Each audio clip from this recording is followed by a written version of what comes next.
Hello, welcome to Anita the Pedagogue channel. Today, we want to continue with our literature lessons.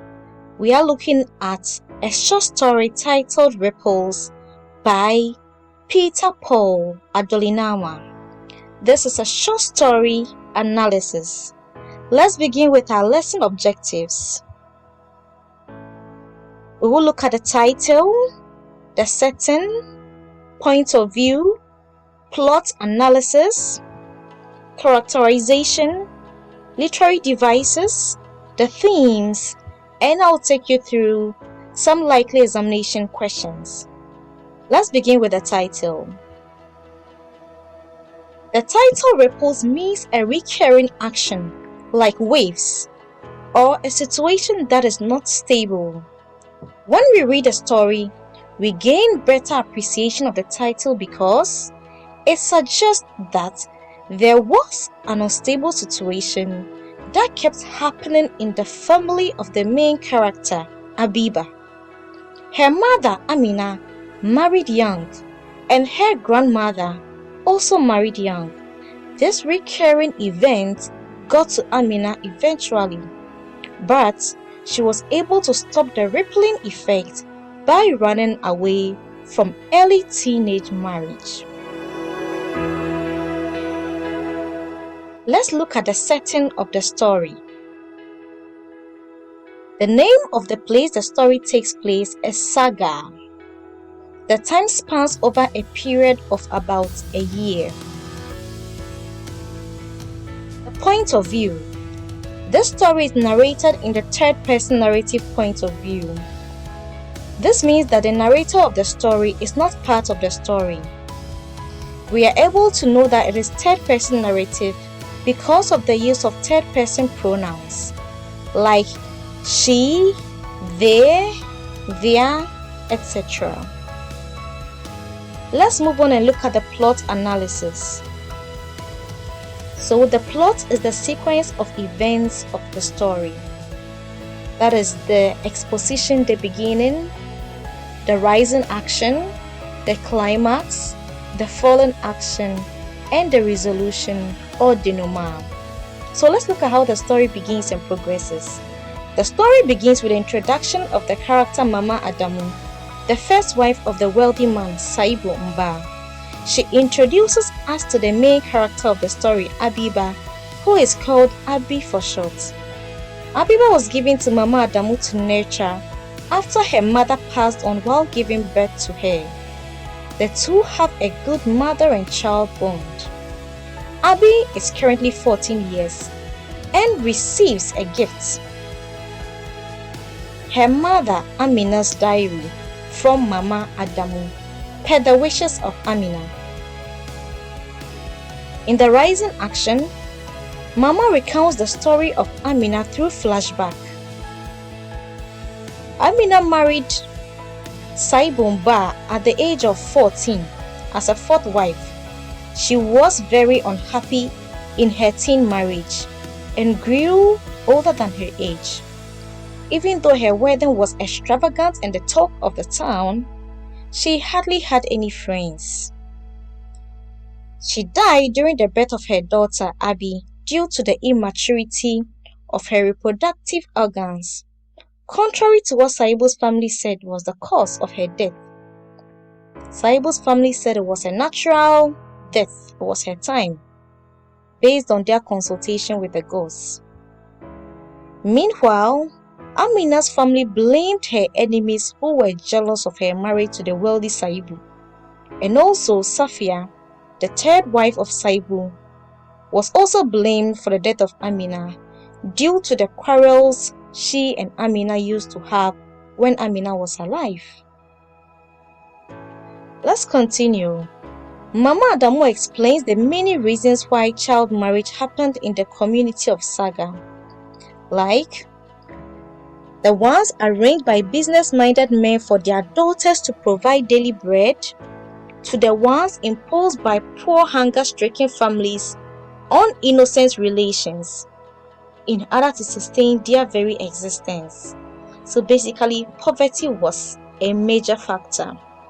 These reasons are not justifiable, they are not acceptable, because every child, every young girl, every teenage girl should not be sacrificed or forced into marriage for their family's well-being. The story then zooms on the life of Abiba, who is an exact replica of her mother. Abiba's life would not be any better than her mother's nor her grandmother's, as they all married in their teen age. The story progresses to the climax where we see Abiba worried due to her arranged marriage by her father Saibu to an irresponsible, lover and stingy man, contrary to the young girl's wish. In her words, "I am only nervous about moving into my husband's house," she told Mama Adamu. Unfortunately, her guardian mother, Mama Adamu, could do nothing to help her, as she had declared earlier in the story that a husband's decision was sacred. Also, they, the wives, had to approve their husband's intention as custom demanded. The hope of Abiba was now her primary school head teacher, Mr. Ambrose Yakubu, who promised to rescue her on the day of the marriage, which didn't even happen. However, on the day Abi was to leave for her husband's house, Mr. Ambrose Yakubu, together with the help of the police and officers from Social Welfare Department, caused a distraction that helped Abiba to run away with the help of her friend Jamila and her gang, bringing the story to an abrupt end. Ripples, indeed. The issue of child marriage was not resolved fully at the end of the story. Let's go on and look at characterization. We begin with Abiba. Abiba is a 14-year-old schoolgirl. Her mother, Amina, died while giving birth to her. She has long legs, small eyes, and masculine beauty like her mother. She was forced into a teen marriage, which was unsuccessful, with the help of her head teacher, the police, and officers of the Social Welfare Department. In the end, she was able to run away from her predicament. Let's look at the character Amina. Amina married a wealthy Saibumba in a luxurious wedding, contrary to her wish. She was from a poor family and her marriage was arranged. In her marriage, she was very lonely most of the time and also had several quarrels with her rival, Safia. She endured 2 years of an unhappy marriage and finally died while giving birth to her daughter Abiba at the age of 16. Let's look at the character Mama Adamu. Mama Adamu, also known as Mama, is the first wife of Saibumba. She became a mother to Abiba when Amina died while giving birth to her. She and Abiba have a strong daughter and mother bond. She is the matron of the Saibu family. She also upholds her customs even if it encourages child marriage. She wasn't able to help Abiba run away from her arranged marriage. Saibumba. The character Saibumba was well known throughout Saga and beyond due to his wealth, personal achievements, and his reputation for marrying beautiful girls young enough to be his children. He was huge and looked fearful. He had a sly stammer and a bad temper. According to Mama Adamu, his bark was worse than his bites, meaning that when he spoke, it looked like he was going to do something very serious, but actually his actions didn't show what his words could do. He liked to have extravagant weddings, and Saibumba was an intolerable husband. Let's move on to the character Mr. Ambrose Yakubu. He is the head teacher of Abiba's school. His daughter is Jamila, Abiba's friend. He was against the practice of adult men marrying girls fit to be their daughters. He helped Abiba escape from her arranged teen marriage. Jamila is a friend of Abiba. She, together with her other friends, helped Abiba to run away from being sent to her husband's house. Safia is the third wife of Saibu. She was fond of quarreling with Amina. When Amina died through childbirth, Amina's family accused her for Amina's death. But she was exonerated in the end when the post-mortem results showed that Amina died from the immaturity of her reproductive organs, while the consultation of the gods said Amina's destiny was for her to die. Do like, comment, subscribe, and share to support Anita the Pedagogue channel. Thank you so much for supporting us. Let's look at the literary devices. Simile. Simile is comparing two things using as, like, or than. So she had decided during the night to be brave and accept her destiny like a stoic. So the two things being compared here are how she was going to accept her destiny and a stoic. Also, she loved Amina like the sister she never had. So comparing the love Mama Adamu had for Amina to the sister that she never had. Also, and a husband as intolerable as Saibu. So Saibu is being compared to an intolerable husband. I just wish everyone would stop staring at me as though I've got two heads. So here, what we are comparing is how Safia was being stared at to how somebody with two heads will be stared at. Let's look at the literary device hyperbole. At first, she ignored it, but when Abby continued to act as if she carried all the troubles of the world on her shoulder, so here there is exaggeration, a lot of exaggeration, which is carried all the troubles of the world. Of course, Abiba cannot carry all the troubles of the world, so that is an exaggeration. 2. The silence that suddenly fell had no parallel in the history of the town. Again, this is an exaggeration because the silence is being compared to one that hasn't ever happened in the history of the town. Let's move on to onomatopoeia. She dashed out and Jamila and her group ran after her. So here, onomatopoeia is using words to represent sounds. So the word dashed. Let's continue and look at alliteration. We see Saibu never did things half-heartedly.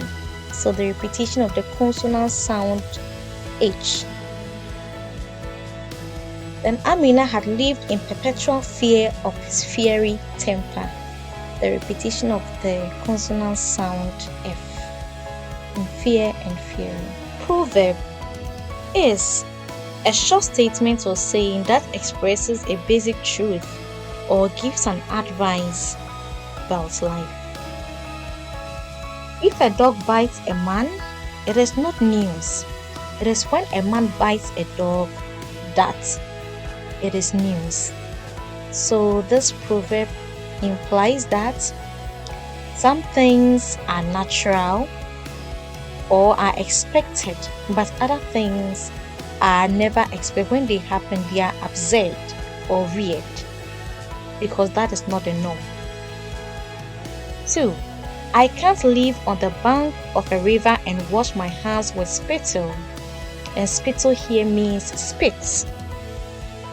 So here Saibu is trying to say that he can't be rich with so much money and not spend. It's just like being sitting at a river with a lot of water, but then you are not using the water to wash your hands, but you're using spit. So that is the proverb. Then Mama Adamu knew his back was worse than his bite. This implies that the things he said were much more powerful than what he actually did. Symbolism is using an idea to represent another thing, or using another object to represent a totally different idea. Saibumba, Abiba's father, represents a temperamental authoritarian. This is because his words were considered final, so he had absolute authority to do whatever he wanted to do, and he was known in the entire community for some kind of authority, even in marrying young girls who are young enough to be his own daughters. Metaphor is comparing two things directly. Mama Adamu knew that his back was worse than his bite. So here, the person in question is Saibu. And Saibu's words are being compared directly to a dog's back. And his actions are being compared directly to the bite of a dog. Let's look at imagery. During the 2 years of marriage, Amina had aged and looked much older than her 16 years. But who could blame her for being sad with no friends to talk to? So, imagery is when words that appeals to our 5 senses are used in text. So here, this imagery appeals to our sense of sight. We begin to imagine how a young lady within 2 years of marriage had aged so much and looked so old. Then irony. Irony is a situation in which there is a contrast between the expectation and the reality. It was ironic that while the bride remained unhappy, she was the envy of all the young women in town. They wished they could trade places with her. So here, for a bride, you would expect her to be happy, but the reality was that she was so unhappy. Let's look at the literary device rhetorical question. Abi, which of your sons died recently, or was it your business which collapsed? So this question was asked by Mama Adamu, and we know rhetorical questions are questions that when asked do not require an answer. Then there's also the use of flashback. As Mama Adamu sat patiently and matronly in the women's yard, waiting for the prospective bride to make an appearance, her thoughts drifted back to many years ago, 14 years or more, when her husband had announced his intention of marrying a 4th wife. So there is flashback because this takes us back to the past and what happened. Let's look at the themes. The theme that we'll be looking at first is the effects of forced marriages on young brides. The practice of adult men marrying young girls fit to be their daughters in exchange for benefits to the child bride's family is very cruel and an unacceptable practice. The disadvantages are numerous. Teenage pregnancies which lead to maternal and child complications at birth, and even results in death, as we see in the case of Abiba's mother, Amina. It also leads to school dropouts of these children who are forced to take the responsibilities of a wife and a mother. Abiba was a young teenager who was deprived of her childhood and basic education because She was going to be forced into what? Into marriage. This gave the young girl sleepless nights. Our next theme is outmoded cultural practices and religions which support child marriage should be abolished. One of the main reasons which ensured the persistence of child marriage in Saga was their customs, which allowed men to first marry several wives due to their wealth and also allowed them to marry young girls young enough to be their children. In the story, Mama Adamu was unable to help Abiba escape her teen marriage due to the superiority of her husband's decisions, as custom demanded. A husband's decision was sacred. They had to approve their husband's intention as custom demanded.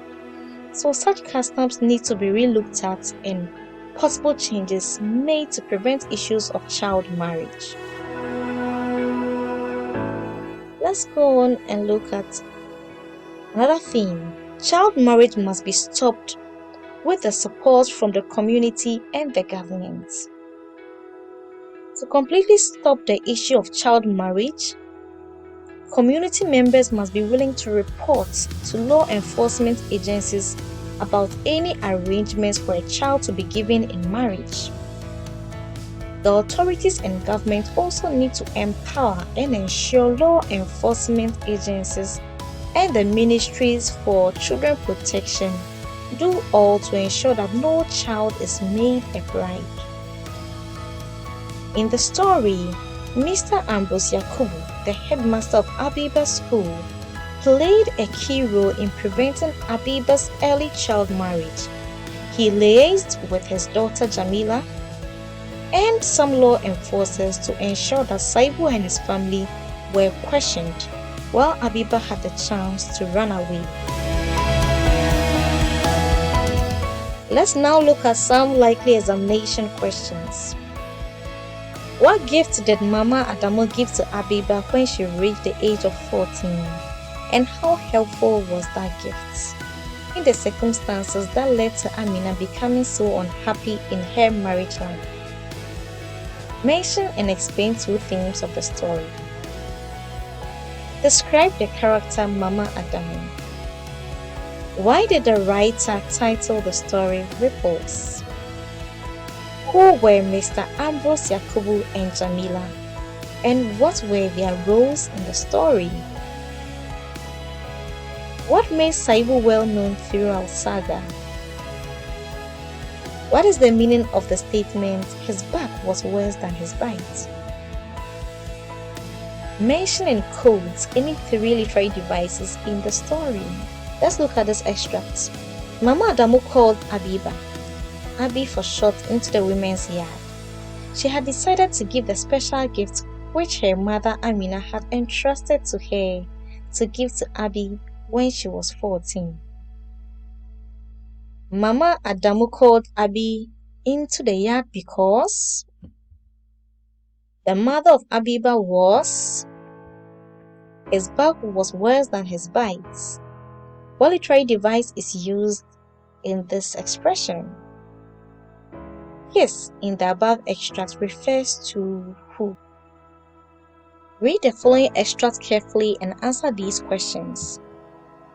The three wives had met afterwards and agreed to approve of their husband's intention, as custom demanded. A husband's decision was sacred and not subject to change, period. It was obvious Mama Adamu was indifferent to the news. Could she even call a fourth marriage by the wealthy Saibu news? Now let's look at the questions. Why was Mama Adamu indifferent, unaffected by the news? What is the narrative technique or the narrative point of view used in the story? Let's do a quick recap. We've looked at the title, means unwavering, an unstable situation that is recurring. The setting of the story is saga over a period of a year. The point of view is the third person narrative point of view. We've looked at the plot analysis. These are the various characters and the roles they played. Looked at literary devices, the themes, and the likely examination questions. I hope this lesson was useful. Put in your comments and questions and I'll respond to you. Do like, share, and subscribe to this channel. Until I come your way again, keep learning and be the best version of yourself.